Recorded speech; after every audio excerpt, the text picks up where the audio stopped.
पाठ 5 संकोच शिक्षाप्रद कहानी। प्रतिशब्द। जैसा हमारा आत्मविश्वास होता है वैसी ही हमारी क्षमता होती है। William Hazlett. सोनिया बहुत कम बोलती थी। लड़ाई झगड़ा तो रही दूर की बात, वह अपनी कक्षा में अध्यापक से भी कोई प्रश्न नहीं करती थी। सभी उसे संकोची लड़की के नाम से जानते थे। उसके माता पिता भी उसके इस स्वभाव से चिंतित रहते थे। सोनिया के पिता सोनिया के स्वभाव को लेकर चिंतित थे। वह सोचते थे कि शायद यह उसका पैतृक गुण हो, क्योंकि वह खुद भी शुरू में बहुत संकोची थे और बाद में ही मुखर हो सके थे। एक दिन सोनिया की सहेली काजल की माँ ने व्यंग भरे लहजे में सोनिया की माँ से कहा, सोनिया की मम्मी, इस बात को गंभीरता से लो। लड़की का संकोची होना अच्छी बात नहीं है। आप इसे किसी मनोचिकित्सक को दिखाएं। जिनके घर में विचार विमर्श, लिखने पढ़ने का माहौल न हो, उनके बच्चे ऐसे हों तो कोई बात नहीं, लेकिन आपके घर में।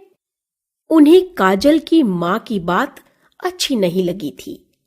सोनिया अपनी कक्षा में बोलने में जितनी संकोची थी, उतनी ही पढ़ाई लिखाई में होशियार थी। यह बात उसके घर वालों के साथ साथ अध्यापकों को भी पता थी। बहुत सोच विचार करने के बाद एक दिन सोनिया के पिता ने उसे अपने पास बुलाया और कहा, देखो बेटी, तुम पढ़ने में तेज हो, तुम्हारा स्वास्थ्य अच्छा है, तुम किसी भी प्रकार से किसी से कम नहीं हो। सबसे अच्छे मित्र तो किताबें ही होती हैं, जो आगे बढ़ने का रास्ता दिखाती हैं। तुम्हें किस बात का डर? बस तुम्हें मुखर होना है। कोई गलत बात कहता है तो तर्कों का सहारा लो। तुम्हारे पास ज्ञान का भंडार है, फिर संकोच कैसा? पिता की बात का सोनिया पर गहरा असर हुआ। वह बोली, पापा, आप यह समझिए कि मेरे डर और संकोच का यह अंतिम दिन है। एक दिन मैं आपको कुछ बनकर दिखाऊंगी। सोनिया के चेहरे से आत्मविश्वास फूट रहा था। सोनिया की माँ ने उसे सीने से लगा लिया। सीख।